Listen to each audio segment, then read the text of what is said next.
हम 7 बहनें थीं, जबकि माँ विधवा थी और घर में ही रहती थीं। लेकिन मैं परेशान हो जाती जब माँ अपना तकिया उठाती तो उसके नीचे इतने सारे नोट कहाँ से आते हैं, जबकि माँ तो कहीं आती जाती भी नहीं है और घर में कोई कमाने वाला भी नहीं। तब माँ हमें कहती कि जिसका कोई नहीं होता, उसकी मदद ऊपर वाला करता है। मैं माँ का राज जानना चाहती थी, क्योंकि मैं सब बहनों में बड़ी थी और मुझे माँ पर शक सा था। एक रात मैं माँ के कमरे में सोई। आधी रात को मुझे कुछ ऐसा दिखा कि मेरी जान ही निकल गई। माँ के कमरे में मेरी छोटी बहन स्कूल जाने लगी तो उसने हंगामा खड़ा कर दिया कि हमारे स्कूल में पार्टी है, मुझे कुछ पैसे चाहिए। मैं उसे समझाती रही कि माँ को इसके बारे में बात मत करना, बिना वजह उनको तकलीफ़ होगी। मगर वो समझने की कोशिश करती तब ना। वो माँ से पैसे मांगने लगी तो उन्होंने तकिया उठाकर बहुत सारे पैसे निकाले और हज़ार के नोट 2 नोट मेरी बहन के हाथ पर रख दिए। मुझे अचरज का झटका लगा कि आखिर में माँ के पास इतने सारे पैसे कहाँ से आ गए। अभी 3 दिन पहले ही तो घर में खाना भी नहीं था। छोटी बहन के जाने के बाद मैं माँ के पास जाकर बैठ गई और उनसे जानने की कोशिश करने लगी कि माँ, आपके पास इतने सारे पैसे कहाँ से आ गए। माँ मुस्कुराकर बोली, मेरी प्यारी बेटी, भगवान गरीबों पर मेहरबान होता है तो वो अपने भक्तों को बेसहारा नहीं छोड़ता। बस उसने ही हमारे लिए इंतज़ाम किया है। ये मेरी बात समझ से बिल्कुल ही बाहर थी, क्योंकि पिताजी के देहांत के बाद हमारे रिश्तेदार मानो जैसे दूर ही हो गए थे। मदद करना तो बड़ी दूर की बात है, उन्होंने कभी फ़ोन करके हमारे हालात के बारे में जानना भी ज़रूरी नहीं समझा था। खैर, मैं खामोश हो गई। मुझे लगा शायद माँ के पास थोड़े बहुत पैसे बचे हों जो उन्होंने मुश्किल वक्त के लिए संभाल के रखे होंगे, लेकिन ये अब रोज़ का काम हो गया था। माँ सुबह उठ के जब अपना तकिया उठाती तो नीचे ढेर सारे पैसे होते थे। अब देखते ही देखते हमारे घर के हालात काफ़ी सुधर चुके थे। हमारे पास किसी भी चीज़ की कमी नहीं थी, मगर मुझे बेचैनी से हो रही थी कि आखिर में माँ के पास पैसे कहाँ से आ रहे थे। हम 7 बहनें थीं, भाई कोई था ही नहीं जो काम से आकर माँ के हाथ पर पैसे रख देता। सबसे बड़ी बहन मैं ही थी। मैं तो खुद ही अभी कॉलेज की पढ़ाई कर रही थी। मेरा बिल्कुल पढ़ाई में दिल नहीं लगता था। मुझे रह रहकर माँ और उनके पैसों का ख्याल आता रहता था। मेरी सारी बहनें कम उम्र की और मासूम थीं। उन्हें तो अपनी ज़रूरतों के अलावा किसी और की ना कोई फ़िक्र थी और ना कोई परेशानी थी। बहनों का अच्छा बुरा सोचना मेरा ही फ़र्ज़ था। मैंने सोच लिया था कि मैं माँ का राज जान के ही रहूँगी कि अचानक उनके हाथ कुबेर का ख़जाना कैसे लग गया। मैं बस स्टॉप पर खड़ी अपनी सोच में इतनी गुम थी कि कॉलेज की बस कब निकल गई मुझे मालूम तक नहीं पड़ा। मैं जब तक अपने सोचों से बाहर निकली तब तक बहुत देर हो चुकी थी। बस बहुत दूर जा चुकी थी। तभी आसमान में बादल मंडराने लगे। मैं बड़ी डरी हुई खड़ी थी कि अचानक ये मेरे साथ क्या हो गया। तभी हल्की फुल्की सी बूंदाबांदी शुरू होने लगी। अचानक मेरी नज़र 2 लड़कों पर पड़ी जो दूर खड़े मुझे अजीब सी नज़रों से देखकर मुस्कुरा रहे थे। मेरे तो डर के मारे जान ही निकल रही थी। डर से मुझे और कुछ न सूझा तो मैं बस स्टॉप छोड़कर चलने लगी थी। तभी मैंने महसूस किया कि वो दोनों लड़के मेरे पीछे पीछे ही आ रहे थे। मैं तेज़ तेज़ चलने लगी। तभी मेरे हाथ से किताबें छूटकर ज़मीन पर गिर गईं। उन दोनों लड़कों की हंसी हवा में गूंजने लगी। तभी अचानक वो खामोश हो गए। मैं किताबें उठाकर उठ के खड़ी हो गई। जब पीछे मुड़कर देखा तो मेरे और उन दोनों के बीच में एक लड़का खड़ा था। ये वही लड़का था जिसकी दुकान बस स्टॉप के पास ही थी। मैंने अक्सर देखा था कि वो मुझे देखकर मुस्कुराता था। मुझे ऐसा लगा जैसा मेरा कोई मजबूत सहारा आ गया है जो मुझे उन लड़कों की बुरी नज़र से बचा लेगा। फिर वही हुआ जो मैंने सोचा था। उस दुकानदार लड़के ने उन लड़कों को पहले तो शराफत से जाने को कहा। वो ना माने तो देखते ही देखते उन दोनों लड़कों को पीटना शुरू कर दिया। मैं बहुत ज़्यादा घबरा गई थी। अब तो मेरा तमाशा बना ही बना, लेकिन भगवान का लाख लाख शुक्र था कि बारिश की वजह से रास्ते पर कोई नहीं था, जिसकी वजह से ये सब किसी ने नहीं देखा था। वो दोनों लड़के घबरा कर भाग गए थे। ये सब देखकर मुझे ज़िंदगी में पहली बार सुरक्षित होने का एहसास हुआ था। मेरी आंखें भीग गई थीं। वो लड़का आगे बढ़ा और बोला, मैंने देखा था कि आप इन बदतमीज़ों के डर से ना रोई थीं, यानी कि आंसू डर के नहीं हैं। फिर आपकी आंखें क्यों छलक पड़ी हैं? वैसे इस नाचीज़ को रोहित कहते हैं। मैं उसकी लुभावनी बातों पर खुलकर हंसी थी। फिर वो बस स्टॉप पर तब तक मेरे साथ खड़ा रहा था जब तक दूसरी बस नहीं आई थी। घर जाकर मुझे रोहित का ही ख्याल आता रहा था। सुबह हुई तो माँ ने एक बार फिर से तकिया उठाया। आज फिर से ढेर सारे पैसे बरामद हुए थे। मेरा माथा घूमने लगा। मैं कॉलेज के लिए तैयार हो रही थी, मगर मैं सब कुछ छोड़कर माँ के पास आकर बैठ गई थी। मैंने कहा, माँ, मैं मानती हूँ कि भगवान हम पर दया कर रहा है, लेकिन इस दया के पीछे कुछ तो वजह ज़रूर होगी। मुझे आप बताएं कि इस रहम के पीछे क्या वजह है। मेरी बात सुनकर माँ का रंग फीका पड़ गया था। मुझे ऐसा महसूस हुआ जैसे वो घबरा गई हों। वो थूक निकलकर बोली, तुम आम खाओ, पेड़ मत गिनो, चलो उठो, तुम्हारी बस निकल जाएगी। बस की बात सुनकर मुझे एकदम से रोहित की याद आ गई थी, इसलिए मैं ये बहस छोड़कर खड़ी हो गई और तैयार होने लगी। आज कॉलेज से वापस आते समय मैं बस स्टॉप पर ही खड़ी थी जब मैंने रोहित को अपनी तरफ आते हुए देखा था। वो बोला, मैं आपकी हिफाजत के लिए आया हूँ। मैंने उसका शुक्रिया अदा किया और कहा कि इस तरह की शिष्टाचार की ज़रूरत नहीं है। आज तो वैसे बस स्टॉप पर बहुत भीड़ थी, क्योंकि अभी बस आने में 5 मिनट बाकी थे। रोहित बोला, मैं ये सब अपनी खुशी के लिए कर रहा हूँ। आपकी हिफाजत करके मुझे खुद को खुशी महसूस होती है। मुझे ये बात सुनकर इतना अच्छा लगा कि मैं शब्दों में इसे बता नहीं सकती। अब इसी तरह हर रोज़ रोहित मेरे पास आकर खड़ा हो जाता था। उसने मुझे अपना मोबाइल नंबर भी दे दिया था। मैं अब घर जाकर हर रोज़ उसे फ़ोन करती थी। रोहित ने मुझसे कहा था कि वो मेरे रिश्ते के लिए अपने माँ बाप को मेरे घर पे भेजना चाहता है। इससे ज़्यादा खुशी की बात मेरे लिए और क्या हो सकती थी। मैंने उसे कह दिया कि वो अपने माँ बाप को हमारे घर भेज दे। अगले दिन रोहित के माता पिता उसका रिश्ता लेकर घर आ गए थे। हमने हर तरह से बेहतर इंतज़ाम किया हुआ था। रोहित की अपनी दुकान थी जो बहुत अच्छी चलती थी। माँ को भी ये रिश्ता उचित लगा था, इसलिए माँ ने हाँ कह दिया था। मेरे और रोहित की खुशी का कोई ठिकाना ही ना रहा था। माँ बाज़ार से दहेज के लिए अच्छी अच्छी चीज़ें खरीद के लेके आई थीं और मैं ये सोच कर रह जाती थी कि आखिर ये क्या मामला है। माँ से पैसों के बारे में पूछती तो सिर्फ इतना ही कहती, हर सुबह तकिए के नीचे से इतने पैसे निकलते हैं कि तुम्हारे दहेज के लिए एक से बढ़कर एक चीज़ खरीद सकती हूँ। मेरी बीए की परीक्षा शुरू हो गई थी। मेरी शादी की तारीख परीक्षा होने के तुरंत बाद ये तय हो गई थी।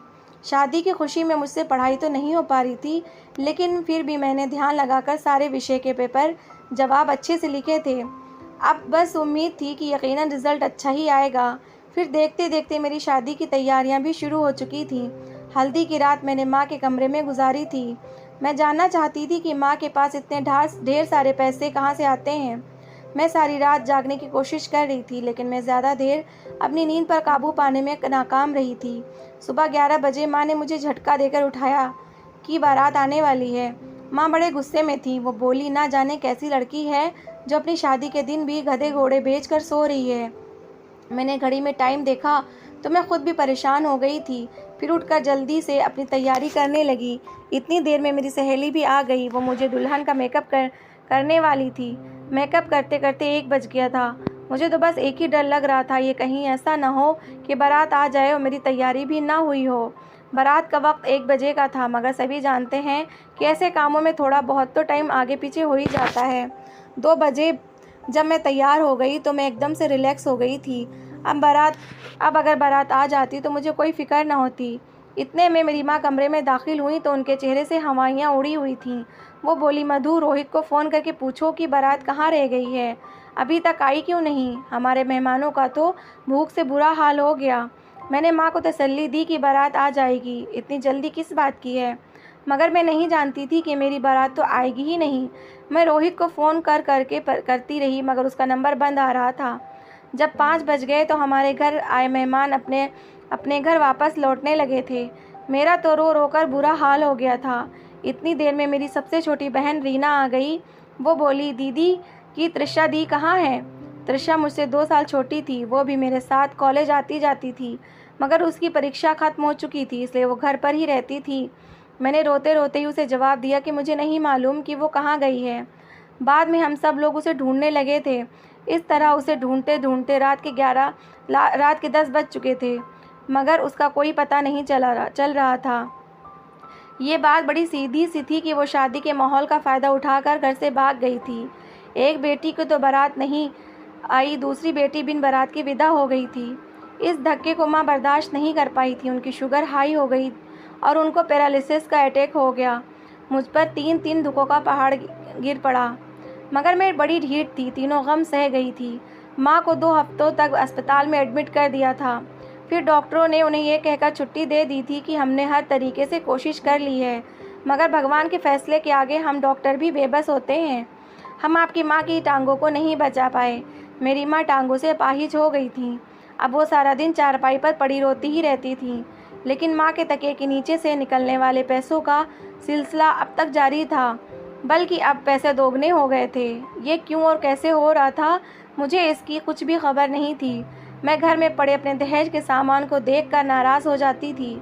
एक दिन गुस्से में आकर मैंने माँ को कह दिया कि इस हराम के पैसों से आप अगर मेरा दहेज न बनाती तो शायद मेरी बारात वापस न जाती। मेरी ये बातें सुनकर माँ फूट फूट कर रोने लगी थी। उन्होंने कहा, मुझे इतना दर्द ना दो मधु, मेरे दिल के पहले ज़ख्म अभी तक नहीं भरे। अब तो दिल चाहता है कि मैं मर ही जाऊं। मैं आज अपनी माँ के आंसुओं से पिघलने वाली नहीं थी। मुझे मोहब्बत का झांसा देकर बेवकूफ़ बनाया गया था। मेरे जज्बात को पैरों तले रौंद दिया गया था। मेरा दिल तो चाहता था कि मैं सारे ज़माने को आग लगा दूं। इसलिए मैं माँ के साथ बदसलूकी कर बैठी थी। मैं बोली, अगर आप मर गईं तो शायद इन पैसों का सिलसिला भी थम जाए और शायद हमारे घर से अनहोनी भी ख़त्म हो जाए। मैं इतना कहकर बाहर चली गई। मुझे बाहर भी माँ के रोने की आवाज़ महसूस हो रही थी। थोड़ी देर ही बीती होगी कि हमारे घर के दरवाजे पर दस्तक हुई थी। सबसे छोटी बहन रीना तो चीख पड़ी। वो बोली, छोटी दीदी आप। मैं ये सोच के कमरे से बाहर निकली कि आखिर देखूँ तो सही कि कौन सी छोटी दीदी हमारे घर आई हैं। मैंने बाहर जाकर देखा तो सामने तृषा और रोहित खड़े थे। ये दृश्य देखकर मुझे चक्कर आने लगे थे। मैं दौड़ती हुई कमरे से निकली और रोहित के गिरेबान को पकड़कर हिलाने लगी थी। इतने में तृषा ने मेरा हाथ पकड़कर झटक दिया और बोली, दीदी मैं अपने पति का इस तरह से अपमान बर्दाश्त नहीं करूँगी। तृषा की बात सुनकर तो मुझे साफ सूंघ गया था। मैं कुछ भी बोलने के काबिल ना रही थी। माँ ने तृषा की तरफ देखकर अपना मुंह फेर लिया था। वो भागकर माँ के कदमों में जाकर बैठ गई और ज़ोर ज़ोर से रोने लगी थी।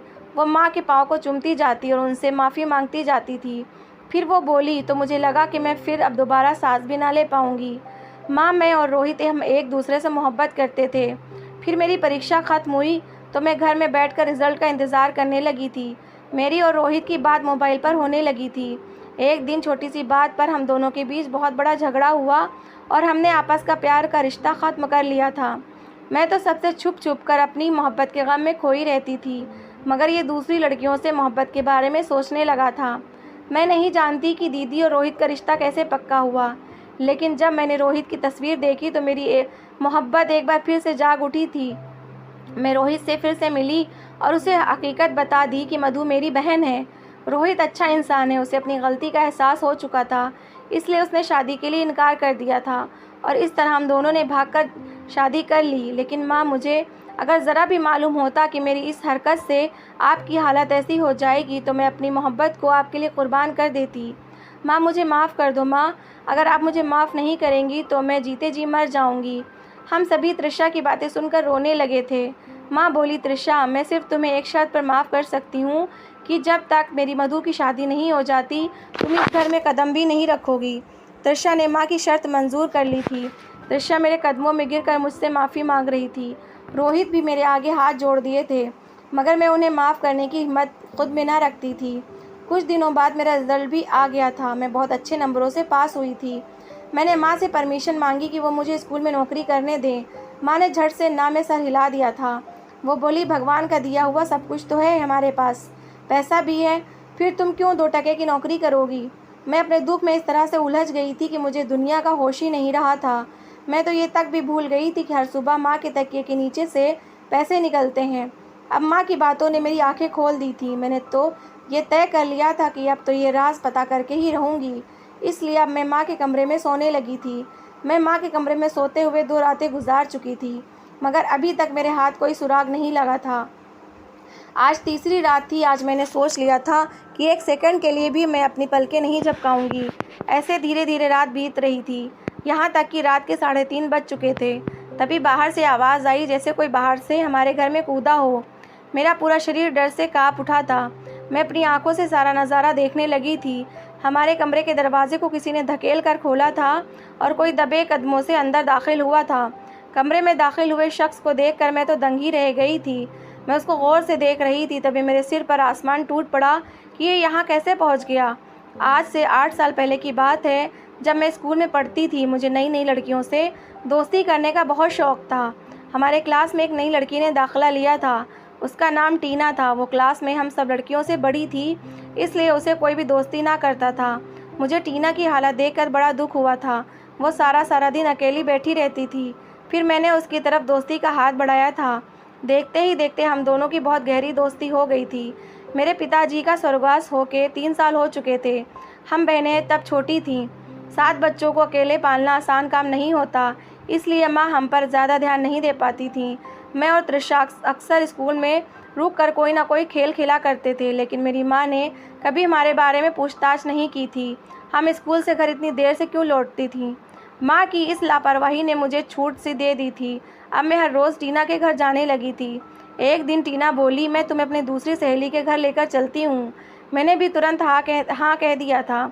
मैं और टीना उसकी सहेली के घर चले गए। टीना ने मुझे ड्राइंग रूम में बिठाया और ख़ुद बाहर चली गई और कमरे को लॉक कर दिया। लॉक की आवाज़ सुनकर मैं घबरा तो गई थी, मगर फिर मन में विचार आया उसने कोई शरारत की होगी। लेकिन जब मुझे बैठे बैठे काफ़ी देर हो गई तो मुझे यकीन हुआ ये कोई शरारत नहीं थी। अब सही मायने में मुझ पर क़यामत टूटी थी। मैं भागकर दरवाजे तक गई और ज़ोर ज़ोर से दरवाज़ा बजाने लगी। तभी 2 मर्द कमरे में दाखिल हुए। दोनों ही शक्ल से बड़े ख़तरनाक लग रहे थे। एक बोला, आप दरवाजे पर दस्तक देने की गलती मत करना, वरना मैं तुम्हें भूखे कुत्तों के आगे फिकवा दूंगा। ये बात सुनकर तो मैं चौंकी गई थी। मुझे रह रहकर माँ की याद आ रही थी। मैं जानती थी वो मेरी फ़िक्र में पागल हो गई होंगी। मैं रो रोकर भगवान से मदद मांगने लगी थी। मेरी आवाज़ उस कमरे में गूंजने लगी थी। अब तो मेरी बची कुची हिम्मत भी जवाब देने लगी थी। मैंने एक बार फिर से उठकर दरवाजे पर दस्तक देनी शुरू कर दी और एक बार फिर से दरवाज़ा खुला तो मैं डर के 2 कदम पीछे हट गई। मगर इस बार कमरे में दाखिल होने वाला आदमी कोई और ही था। वो मुझे देखकर चौंक गया था। वो थोड़ी देर मुझे घूर घूर कर देखता रहा और बाहर निकलकर अपने दोनों आदमियों पर चिल्लाने लगा था। फिर मुझे हाथ से पकड़कर बाहर लेकर गया और गाड़ी में बिठाकर बोला, मुझे अपने घर का रास्ता बता दो। मैंने अपने घर का रास्ता बताया तो मुझे खामोशी से घर पे छोड़कर वापस चला गया था। मैं घर में दाखिल हुई तो चुपचाप अपने कमरे में जाकर बैठ गई। इतने में मेरी माँ मेरे कमरे में दाखिल हुई और मेरे कंधों पर 2 हाथ मारकर बोली, कब से तुम्हें आवाज़ें दे रही हूँ, पर मजाल है जो तुमने एक बार भी पलटकर जवाब दिया हो। मेरा तो अचरज के मारे दिमाग फटने लगा था। मेरी माँ को कोई भी खबर ना हुई थी कि मैं इतनी देर से गायब हो गई थी। मुझे माँ पर बहुत गुस्सा आ रहा था। उस दिन के बाद से मैं अपनी बहनों का ख्याल खुद ही रखने लगी थी। अगले दिन स्कूल गई तो टीना नहीं आई थी और फिर कभी भी वो लौट कर स्कूल ना आई। और अब रात को उस आदमी को देखकर चौंक गई थी। ये तो वही आदमी था उस शाम को जिसने मुझे घर छोड़ा था। अब वो मेरे घर आखिर क्या लेने आया था? उस आदमी ने माँ का तकिया उठाया और नीचे पैसे रख दिए और जैसे वापस पलटने लगा, माँ ने उसे कलाई से पकड़कर रोक लिया था। माँ गुस्से से बोली, कौन हो तुम? मैंने भी जल्दी से उठकर कमरे की लाइट चालू कर दी। सारा कमरा रोशनी से चमक उठा था। माँ की नज़र जैसे उस आदमी पर पड़ी, माँ चीख कर बोली, संजय, ये तुम थे? मैं आगे बढ़ी और रोते हुए बोली, आखिर ये सब क्या हो रहा है? वो आदमी आगे बढ़ा और मेरे सिर पर हाथ रखकर बोला, मैं तुम्हें सब कुछ बताता हूँ। मेरा नाम संजय है। मेरी शादी पिताजी की अनाथ दोस्त की बेटी से हुई थी। वो लड़की जानती हो कौन थी? वो तुम्हारी माँ थी। लेकिन मुझे तुम्हारी माँ से नफ़रत थी। मैं उससे शादी करना ही नहीं चाहता था, मगर मेरे पिताजी ने अपने दोस्त की दोस्ती में मजबूर होकर मेरी शादी इससे करवा दी। जब मेरी पत्नी पेट से हुई तब तो मैंने इस पर बदचलन का इल्ज़ाम लगा दिया और कहा कि ये मेरी औलादी है ही नहीं, ना जाने किसका गुनाह अपनी कोख में लेकर घूम रही है। मैंने उसे बदनाम करके घर से निकाल दिया तो उसने मुझे बद्दुआ दी कि तुम सारी ज़िंदगी औलाद के लिए तरसोगे। लेकिन मैंने इसकी बात को बिल्कुल भी अहमियत ना दी और मैं गांव छोड़कर शहर चला गया और छोटी मोटी डकैतियां करके पैसा कमाने लगा था। फिर गुनाहों के दलदल में फंसता ही चला गया और मैंने बच्चों की अगुवाई शुरू कर दी थी। तुम्हें भी टीना अगवा करके मेरे पास लेकर आई थी, लेकिन मैंने तुम्हें पहचान लिया था। तुम हूबहू अपनी माँ की कॉपी हो। तुम्हें देखकर ऐसा लगा कि मैंने अपनी पत्नी के साथ कितना गलत किया। उस दिन मुझे बहुत दुख हुआ कि मैंने ये क्या कर दिया। उस दिन से मैंने अपने गुनाह की राह छोड़ दी। फिर मैंने शादी की, मगर मुझे कोई औलाद ना हुई। मैं अब तक औलाद के लिए तरसता रहा हूँ। मुझे मालूम हुआ तुम्हारी माँ ने भी शादी कर ली है और दूसरी शादी से उसकी 7 बेटियाँ हैं। फिर मुझे इसके पति के निधन के और तुम्हारी व्यवस्था का पता चला तो मैंने रात के अंधेरे में सबसे छुप कर भगवान को साक्षी बनाकर तुम लोगों की मदद करने लगा था। अब मैं तुम दोनों के आगे हाथ जोड़कर माफ़ी मांगता हूँ। मुझे माफ़ कर दो। मुझे लगा था मेरी माँ नफ़रत से मुंह मोड़ लेंगी, मगर उनकी बात सुनकर तो मैं पत्थर ही बन गई थी। माँ बोली, जाओ, मैंने तुम्हें माफ़ किया, अब दोबारा ना अपनी शक्ल दिखाना और ना ही कभी पैसे भेजना। मैंने भी माँ के नक्शे कदम पर चलते हुए अपने उस बाप को माफ़ किया था, जिसको मैंने कभी बाप ना माना था ना जाना था। मेरी माँ ने कहा कि मुझे आज तक यही लगता था कि शायद भगवान की कृपा से मुझे पैसे मिलते हैं। मैंने कहा, माँ, जो हुआ सो हुआ, अब हम अच्छे से ज़िंदगी गुजारेंगे बिना किसी के एहसान के। अब मैं स्कूल में जॉब करती हूँ और हम किसी के एहसान के बगैर अच्छी ज़िंदगी गुजार रहे हैं। तो दोस्तों, कैसी लगी आपको मेरी कहानी? अगर कहानी अच्छी लगी है तो प्लीज़ इसे लाइक करिएगा, शेयर करिएगा और मेरे चैनल को सब्सक्राइब करिएगा। Thanks for watching.